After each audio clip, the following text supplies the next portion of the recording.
What is up, gamers? Staxwell's back at it again today with another market watch. I wasn't even planning on doing one today at all. This is a little bit of an emergency market watch for you guys. A whole lot to talk about. Don't want to waste any time. Let's just go ahead and jump straight into it here. Before I talk about the market, though, I need to preface it with a little bit of a heavy hitters theory that we have. So everyone knows that we have Warrior, Brute, and Guardian coming in the new heavy hitters. We already know that in the Warrior slot, it's going to be Kasai as one of the Warriors. We're going to get 6 heroes apparently, but one of them is going to be Kasai. So the theory is that the Warrior will be Kasai, the Guardian will be Valda, because this very much looks like Valda on the Money Where Your Mouth Is card. You could compare it. She's got like the same like cufflink and hair and everything. And then the Brute is going to be KO. That's like the theory. I don't know how real it is, but the market's reflecting it a little bit. So I needed to kind of get that theory out there before I talk about why Valda's going up. That's why Valda's going up. There's only like 4 copies of Valda left on the market. Cheapest one is $25 at the moment. This is an old Armory promo from when I first started playing, so that was like a year and a half ago. It just kind of goes to show these Armory promos that kind of may seem like a little bit of a meme at first. Just hang on to them because, like Valda, they could be worth something one day. EarthL Bounty is another one that's going up for the same reason. Cheapest on the market is about $30 right now for a non-destroyed copy. That is, this one's damaged here. But yeah, for the same reason, Valda, her like go-to chess piece, of course, is EarthL Bounty. Blood of the Drakai is going up as well, just a little bit. It's creeping up, and I think this is, as weird as this sounds, I actually think this is because of the Emperor. The Emperor is the only hero that could reasonably play Blood of Drakai, and, with everything rotating out of Blitz and hitting Living Legend, a lot of players are turning to Blood of Drakai. A lot of YouTubers are, like, making content on the Emperor. He's kind of clickbaity. He's kind of a fan favorite, right? So a lot of people are trying to build the hero.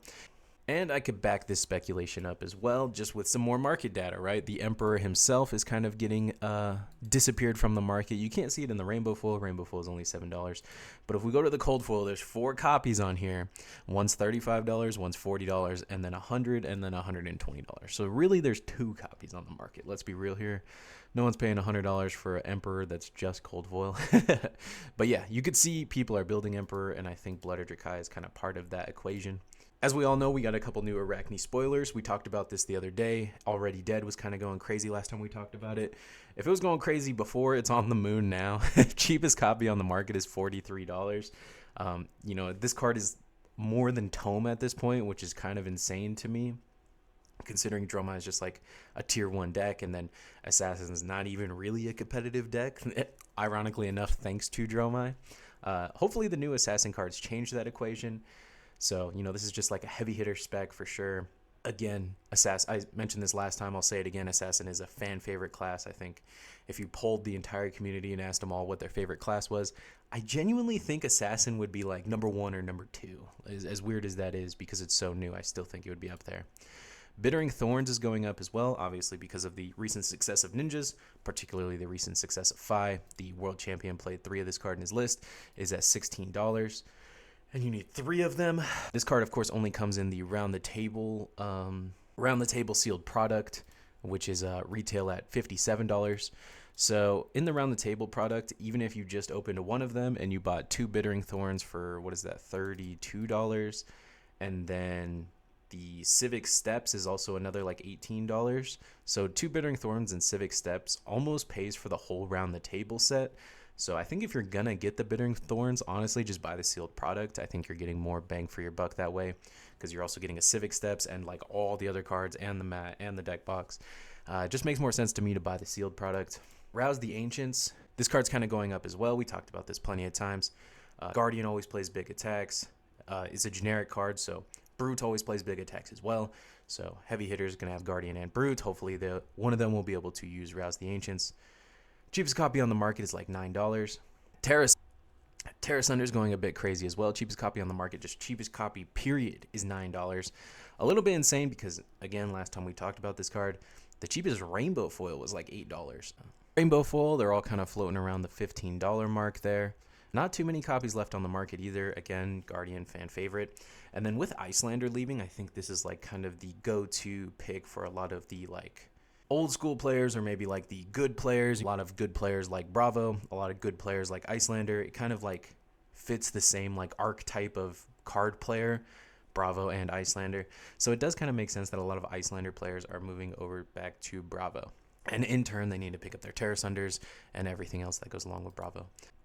Arc Smash is seeing some movement as well. Cheapest copy period on the market is like $9. Cheapest rainbow foil is like $16.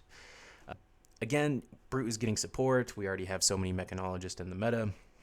This is kind of a spec for heavy hitters that Brute will need to side this against the current mechanologist metagame. Warmonger's Diplomacy has gone down quite a bit since last week or 2 weeks ago. It was at $60. Now it's back down to $45. But there's only one rainbow foil on the market, oddly enough, and it's $80. So yeah, don't pay this, because wait for everything to replenish here. But yeah, this best card in the game. Every deck's pretty much playing 3 of it.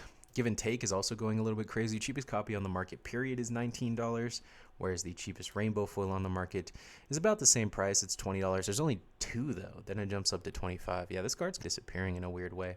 It's a generic card. Everyone's kind of trying to play it, but I don't really know why it's going super terminal. I know the Emperor plays it. I know for a fact the Emperor plays it. I doubt that's why it's going up though. Let me know in the comments down below if you guys have a better theory as to why this card's going up. I played in Assassin, and you could easily play it in Drome. There's a lot of decks that could play it, but like, what is the real reason it's going up? I want to say it's Emperor, but that would be so crazy. Iron Song Versus is kind of getting up there as well. Last week it was like $25. Now it's $35. Again, another heavy hitter speculation. Keep your eye on all these cheap rainbow foil legendaries, because they might not be cheap for that long. So just keep your eye on it. Don't let them get too far out of your grasp. Scowling Flashback, here's another one. This card just went absolutely crazy. Cheapest rainbow foil on the market is $52, whereas the cheapest cold foil on the market is $80 now. If you guys remember when Dusk Till Dawn first came out and then hit that first dip in prices, this card was like $20, $25. So to see the rainbow foil at $55 is kind of crazy. Construct Nitro Mechanoid. This one's going down a lot, which is a good sign for Max players. This is like the only way to play Max currently. This is like the only viable strategy is to include 3 copies of this card in your deck.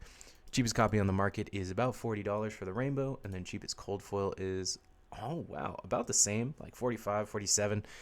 So if you're gonna get it, I highly recommend getting the cold foils. Blood Rush Bellow, again, heavy hitter speculation here. This is a Brute card, of course. So the cheapest copy on the market verified is like $7 now, where it was like 3 or 4 before, and then the cheapest rainbow foils on the market, there's a few up here for 20, then they quickly jump up to 30. Skullbone Cross Wrap. This one has been like at $60 for a while. We just haven't had a chance to talk about it because there's just been so much other craziness going on. So I do kind of want to touch on it now. I think when Lexi rotated, a lot of people just kind of naturally thought like, well, I already have all the Ranger cards, I already have the Codexes, I already have this and that. I might as well just make that natural transition to the other Ranger in Azalea. I don't think that was a bad call at the time, but the popularity of Warmonger's Diplomacy has ruined what Azalea could have done in this metagame. I think she would have been a very interesting force in the metagame, and interesting it would have made for a very interesting triangle in the metagame if Azalea would have been here to combat all the ninjas. But Warmonger's Diplomacy is just a very good card, and it's kind of been gatekeeping her out of the meta. I would expect Skullbone Cross Wrap to fall a little bit more as people begin to realize that Warmongers is just very good, and Azalea is probably not the best choice into a field of Warmongers. Surgical Extraction, again, those Arachne spoilers are getting people very hype. Cheapest copy period on the market is $28. I think we just talked about this recently, but this card was $8. It was $8 when it was printed, when it was reprinted in Bright Lights. It was $8. Now it's $27, $28. This is insanity. Cheapest rainbow foil on the market, you wouldn't believe it, it's like $70. So I bring this up again to touch on, when Bright Lights first came out and it first hit that dip, and everyone was like, oh well, Bright Lights had no impact on the meta, this, that, and the other thing. Look at all these Bright Lights cards we're talking about today. Everything's gone up like 2, 3, 4x. This card's gone up insane amounts. Granted, it wasn't Rainbow and Bright Lights, but you guys know what I mean. When you see these cards dip right after the set releases, it happened in Bright Lights as well with Adaptive Plating. It was like $10, $15, $20. Could have picked up a bunch of those. Twin Drive, Heist, all these cards were actually pretty cheap right after Bright Lights came out. Everyone listed all their single. Surgical Extractions, another example.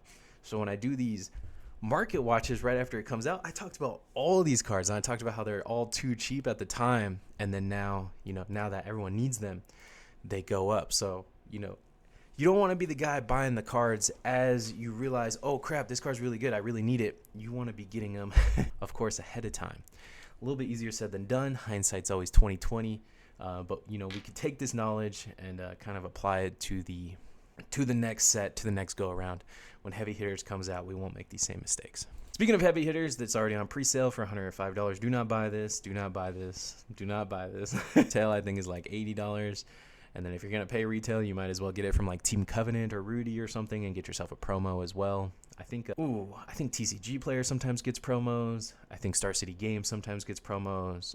If you're going to be paying retail or above, at least please just be paying that and getting a promo when you do it. Kind of hyped that it's already here. It kind of just makes you feel like it's even closer than it is to coming out, Just kind of want to touch on that a little bit. Blazing Yoroi is another card I want to talk about. With the popularity of Ninja, for those who don't know, Blazing Yoroi, Ninja chess piece. When Blazing Yoroi is defending a chain link 4 or higher, it gets +4. So if you're playing in a 5-mirror, this is just a 5 block, which is just obviously a lot better than 3 block. Granted, you can't really cover up breakpoints or anything very well with it. For only $38 for this Marvel piece of equipment, I think it's an interesting tech in the Ninja Mirror, and I think it needs some exploring. I think it's a bit underpriced. That's all I got for you guys today. Thank you so much for watching. Don't forget to like, comment, rate, subscribe, and help the algorithm help me out just a little bit. Later, gamers.